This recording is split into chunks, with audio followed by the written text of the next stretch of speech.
If you have been navigating purchasing your first home and frankly don't think that you're able to bridge that gap when it comes to your down payment and understanding what programs are accessible to you as a first-time buyer, well, you came to the right spot. Hi, my name is Jess.ArguelloRE. I am an award-winning realtor helping first-time homebuyers just like yourself every single day navigate this crazy Denver market, truly giving them the information to be able to utilize that and run with it, whether they decide to use these programs or not.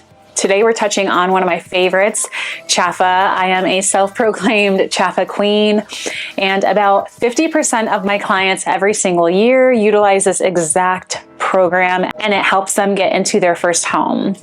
CHFA. What the heck is CHFA? How do I use it? Who do I get in touch with? What are the requirements? Great questions. I will be answering all of this in this video. If you're needing a realtor or someone to help you during this crazy time of at least navigating or trying to figure out who to use, where to start, I'd love to at least be a resource to you. My info is down below. The best way to get in touch with me is going to be to schedule a one-on-one with me through my Calendly link. This can be done through Zoom, or you can simply just reach out to me through text or give me a shout and call me up. I'm gonna touch on what is CHFA first.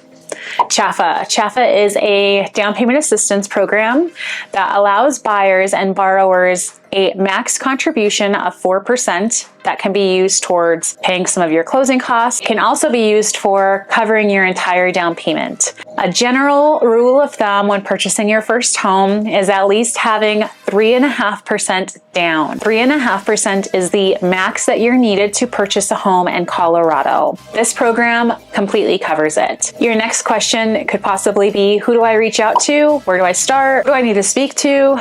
Great question. Your first step can truly just be me. You can reach out to me. You can get in touch with me and I can get you in the hands of some of my preferred vendors. And understanding who to reach out to initially is probably the biggest question mark. You can go to the CHFA website itself and reach out there, or you can just reach out to me. My email is down below and I can get you in the hands of some of my vendors, my mortgage brokers, my lenders, who can at least start that initial step of the application process. Understand when going through this application process, it is so incredibly important that you understand that not all lenders are able to loan and eligible to utilize this exact program. For instance, when me and my husband went to purchase our first home, we went to our traditional brick and mortar bank, Chase Bank, and we're told we don't have enough funds to purchase our first home because Chase doesn't utilize programs just like this. And that is, just to give you an idea, the true tone of a lot of mortgage companies. Understand that you want to find someone who is well versed in all Colorado state specific programs and is able to loan on a multitude of down payment assistance programs and provide you options as you are a first time home buyer and there are a plethora of options. Next would be requirements. Jess, what are the requirements needed to utilize this exact program? Your first requirement is going to be credit score. We want to see your credit score at least a minimum of 620. If it's higher, great. If you're right on the cusp, that's all we need. 620 is a great starting point. The next requirement would be your income requirement, and this is based off your total household. So anyone that's actively living in the home, working and contributing would have to be on the initial application, and you cannot exceed a total household income of $162,000. The third step to be able to utilize this program is you're going to have to attend a CHFA homebuyer, first-time homebuyer class. At the end of that class, they supply you a certificate. And something really cool is ever since COVID days, they now have allowed buyers and borrowers to do this program online. So I seem very extroverted, but I'm very hermit-like.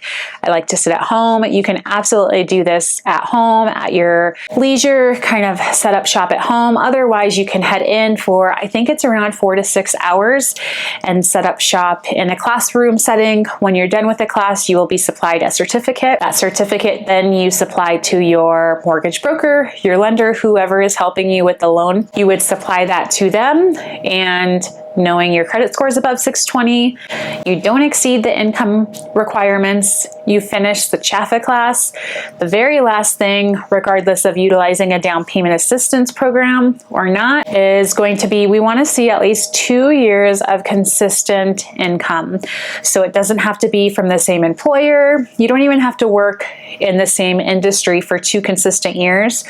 But lenders and mortgage brokers, we want to see at least 2 years of active income, consistent income that you're actively employed, and there's been no disruptions with that. In Colorado, you are required to bring and contribute a minimum of $1,000 regardless of program. You have to contribute that.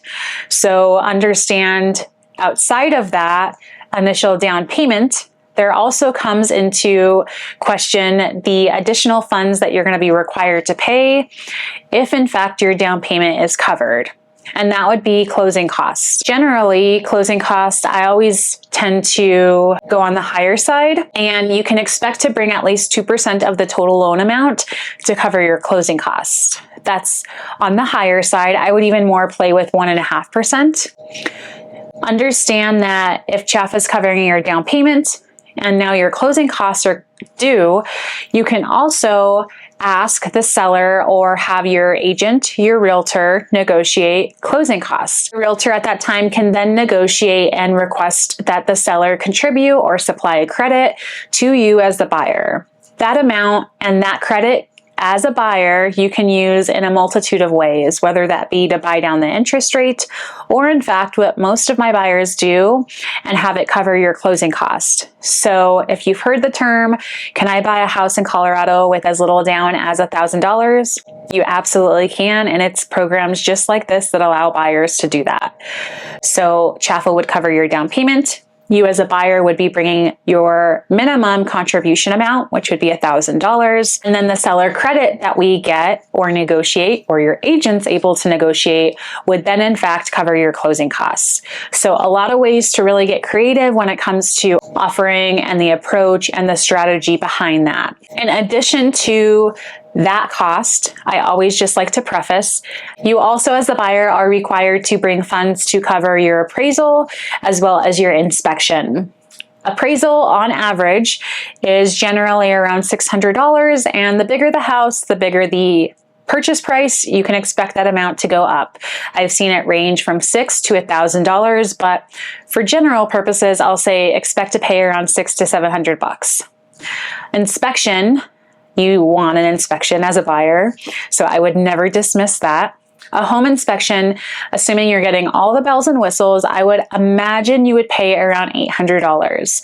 If you're just getting your general home inspection, you can be expecting to pay closer to $500. Think of it like an a la carte approach. Assuming you're getting the general inspection, as well as maybe adding radon, your sewer scope, some big ticket items, I would be on the safe side and expect to pay an additional $800. Debt to income, what is that? So your debt to income is how much income you're bringing in every single month versus your debts. How much do you have to pay monthly, whether that be your car payment? Do you have a credit card payment due? Your insurance, all of those things. So that comes into your debt to income. Lenders, mortgage brokers, they want to see your debt to income underneath 45%. As long as your debt to income is below that ratio, you should be completely fine. One, do you have to pay CHFA back? CHFA has 2 programs. One is going to be the loan product, and the other one is going to be the forgivable, immediately forgiven down payment. So most of my buyers and borrowers utilize a program where it is due and put in a silent second position, meaning that you pay the funds back when you go to sell on the home, refinance the home, or you finish your 30-year term, and that payment is then due immediately at that time. You can structure payment plans with CHFA themselves.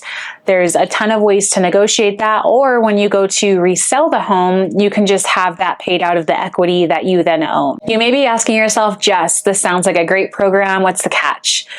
There's a couple of reasons why a borrower or a buyer wouldn't want to utilize this program, and one being that it does spike your interest rate up a little bit. So say we're at 6% across the board for a conventional or an FHA loan product or loan. If you were utilizing this exact program, you can expect for that interest rate to increase. So it would go up to 6.5. Again, if rates are 6%. So generally speaking, it goes up 0.5%. Some buyers think of it as that's not funds that they're having to bring.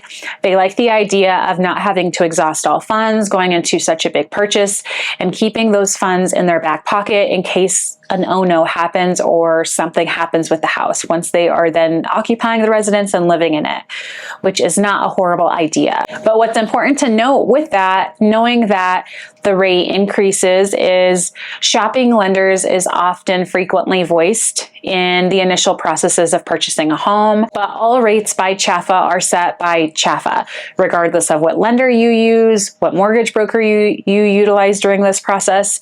If CHFA's rates are 6.5, you are stuck. That rate cannot be bought down. That may be one of the reasons why a borrower or a buyer may opt to just bring their own funds to closing and not utilize this program. Something I wish that was told to me when I first purchased a home was truly do your due diligence when you reach out to an agent, a lender.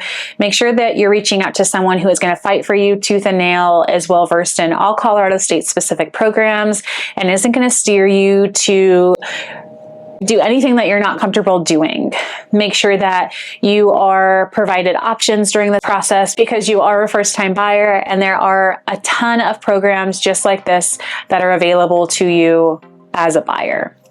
If you have any specific questions or you're looking to reach out to me, again, the best way to reach out to me is reaching out to me through my Calendly link below. You can text, call me, anything, but that's probably your best bet, just to get a 15-minute one-on-one with me so we can kind of map out your goals and at least get a starting point set. I will see you guys in the next one, and I hope you have a great day.